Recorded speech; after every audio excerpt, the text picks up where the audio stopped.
Hi, welcome back to the farm. My name's Roz, also known as Passion Flower, and you'll find me here each week talking about my farming and creative life.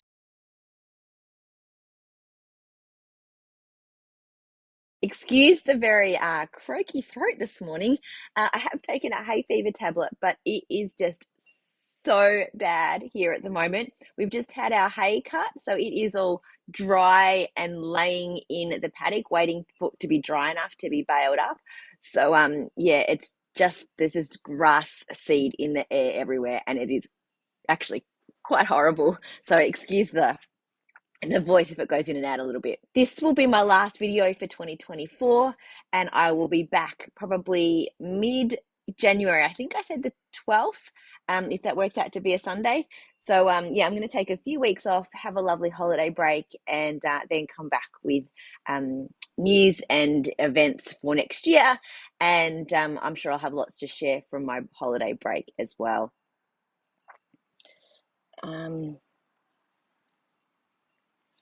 Thank you for another great year, for everyone who has watched, to all of my subscribers, and to everyone that I've seen at markets and classes throughout the year.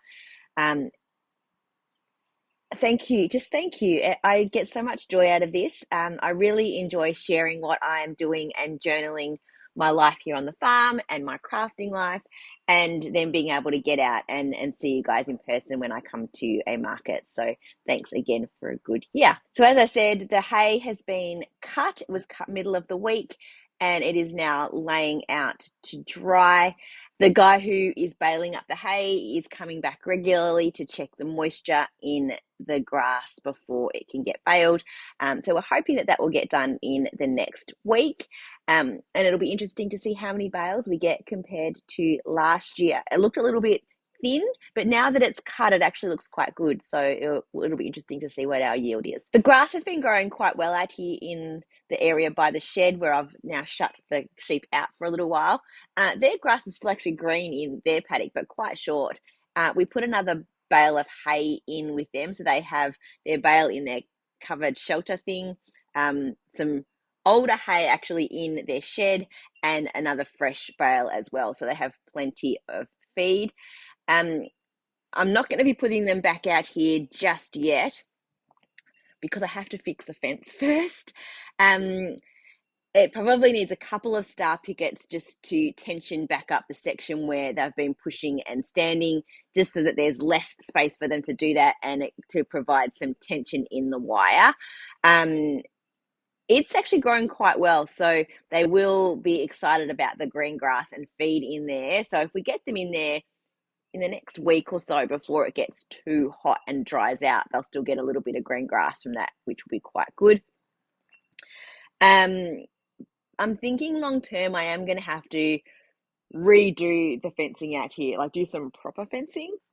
Actually, probably put in pine posts, and then I'm thinking some kind of like post and rail rather than the mesh wire, or a combination of the two. Because what's happening with the mesh wire is that they can push under and actually push it like sort of up, and then they can get out, and then they can't get back in because it's been like flipped up the wrong way. And then the other thing is that it gets pushed down over time and the wire kind of stretches, and then they can climb up on it and not actually like intentionally climb out, but just kind of get the front legs over and then reach, and then they are out. So putting in some posts like what we did with the trees in the middle of their paddock, which has worked really well. They haven't been able to get in there. They've been able to eat the grass quite a way underneath that first bar. So they're getting more grass than just like what's at the perimeter. So that might be the way to go, so they can stick their head out under that bottom section and then put some of the mesh wiring up a bit higher, as a preventative, like to stop them getting out. And also it'll, I don't know, provide some strength for it. So I think it'll be worthwhile trying that out as like a perimeter fencing option as well, just so that it stops them from pushing and stretching and climbing over the wire, because the areas where I have the wood panels, they've actually been quite good and haven't escaped from those spots. and they're able to get their head under and eat without like really pushing on the whole fence as a whole. That might be a January job. We'll see how we go in terms of motivation, how hot it is, and getting supplies. But I'll at least need to put a couple of star pickets in the meantime so that I can get them back into this area of the paddock.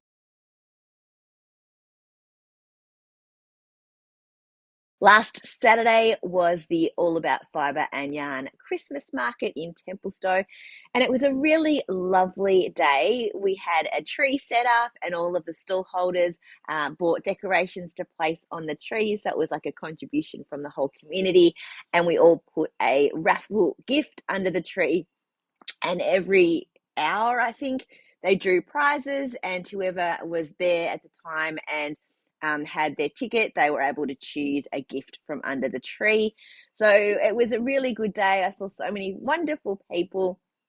I also had my friend Amy there helping me out on my stall, which was really nice. I don't normally have someone to help me out, but she offered to come by and help. So it was good to be chatting with her throughout the day. She was able to talk to other people while I was taking care of customers. So yeah, it was good, and she said that she'd be happy to do it in the future because she had a really fun day as well. So thank you, Amy, and I'll be sure to look at my plans, and hopefully she can be available for some of my stalls throughout 2025 as well.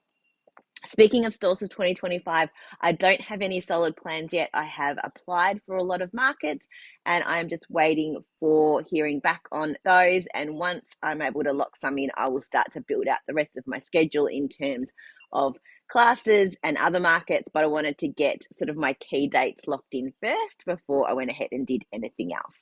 As soon as I have those, I'll be putting them onto my website, so you'll be able to find out then. I also wanted to share that at the market, Trisha, one of my friends, came along and showed me what she has been knitting with my yarn.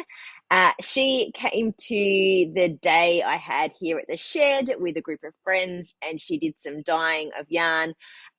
She bought some of my Bright and Merry Christmas colorway. She also had some of my Dancing Sugar Plums from last year. And then what we did is dyed some full skeins for her of custom colors that she was going to put into jumpers for all of her grandchildren, and then also into a jumper for herself as well. So she has now finished all of the jumpers for all of the grandchildren, and she has done the yoke of the jumper for herself using all of the colors from all of the jumpers and putting it all into the yoke. And then she's got a black sparkle yarn for the body of hers, and it looks fantastic. So it was so fun to see all of these amazing jumpers that she had made with yarn that I had dyed and yarn that we had dyed together. And yeah, she was super pleased as well. So that was a really cool thing to see on the day too. I did sell out of all of my Bright and Merry sock yarn at the market, so that was really great.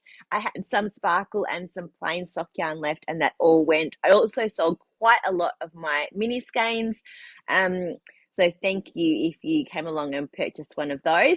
I do have a little bit of DK left. I'm not super motivated to actually list that right now. What I'm thinking, and Amy actually helped me come up with this idea. We were just talking at the market, is to do more of a Christmas in July with the DK, and I might come up with a new solid or semi-solid colorway that will go with those, so that I can create some winter sock packs. So DK weight yarn to make some cozy winter Christmas in July socks.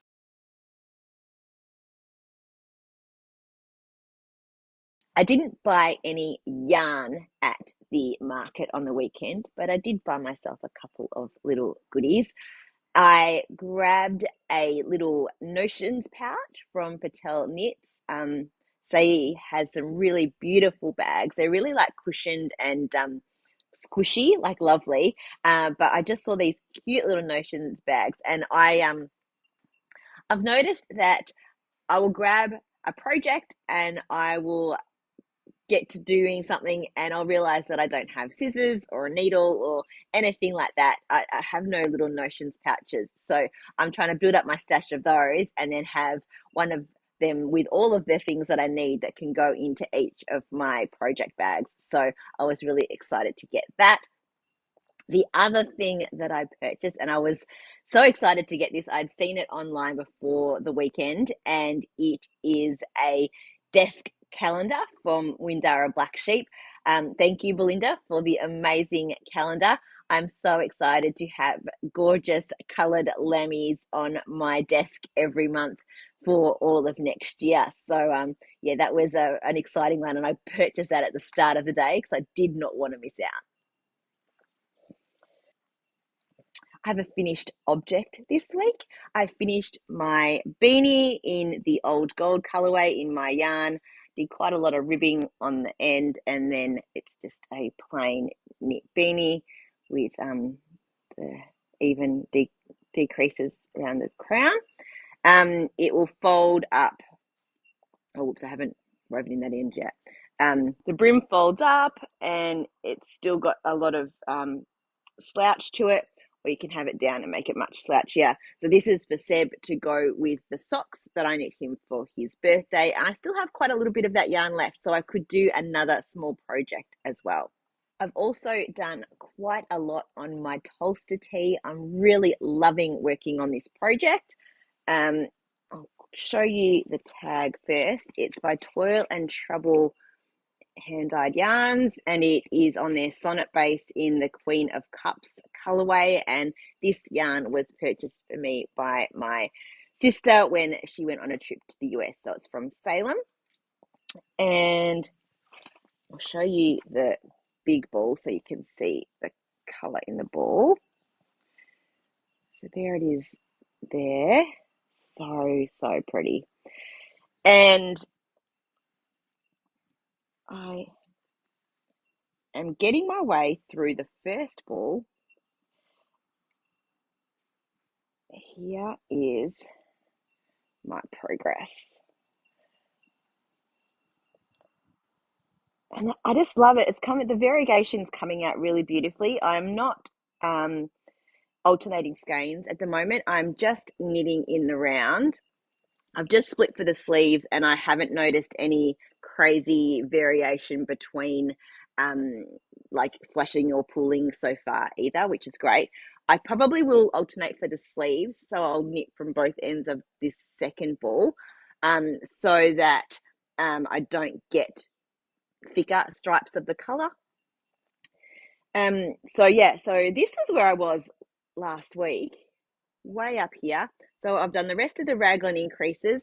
I did have to knit another 7 rounds plain without any increases, just based on the fact that I find that between here and my underarm is much longer than what is often in a pattern. And I think also my stitch height is not as high. My gauge is off in terms of the height. The width is fine, but the height is wrong. So I tend to have to do that with most patterns.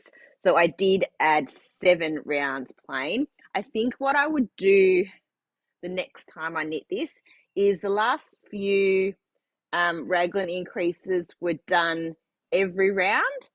So what I would probably do is just add a knit round in between those so that there wasn't as many plain rounds at the end to get the same result. But I have now split. I just put it onto some yarn just so that it was easy to maneuver and not heavy with like extra cords and stuff hanging out, and so that it was quite comfortable to try on as well. And I have tried it on, and it seems to be fitting really well. Enough stitches in the arms, and it does now go down to my underarm, which is great. So I am just feel like I'm zooming along on this. I actually don't have any socks on the needles. This is sort of my now plain knitting go-to project because I just need to knit down to the bottom ribbing, which I think is about 30 centimeters worth or whatever length I decide that I like it. So there is just going to be plenty of knitting in the round, which is great. Holiday knitting. I can just sit and stare out into space and knit and watch podcasts and just enjoy how this beautiful yarn is coming out. I am also considering a Christmas cast on. Um, I have some of my Bright and Merry left over. This was the one that I knit my sample with. So it's probably about three quarters, two thirds of a ball. So I haven't weighed it, but so there's a fair amount in that. And I also have a few of the Crush and Evergreen mini skeins left, as well as I hadn't quite got around. So I've got a full skein of the limoncello and a full skein of the raspberry. So I could maybe do some kind of striped adventy kind of project with this. I also found in my stash this grey with sparkle, which would go really well. And I was thinking maybe I could add maybe a red mohair or maybe a light purple mohair, and just play around with some texture and some color and some marling and some fading. I don't know. Um, as I said, it's literally just still everything's still in the skein and there's been no decisions made. But I was just thinking this morning, it might actually be fun to cast on some kind of summer Christmassy kind of project as well. So I'll have the Tolsta Tee as my mindless knit in the round. And I said I'm loving, loving, loving it. But it might be good to have something else that's a bit different, maybe some texture or some patterning, maybe a shawl, something a little bit different, and maybe even on bigger needles, just to break up and do something a bit different here and there. So um, I'd be interested in any ideas. But I would love, I think, to use some of my own yarn and colorway, but make something that doesn't look too Christmassy. So maybe I don't go with the red mohair. Maybe I choose something a little less red. I don't know. But yeah, just came up with that idea this morning, and so now I've got all these ideas running through my head, trying to figure out what could be an option, which is quite fun.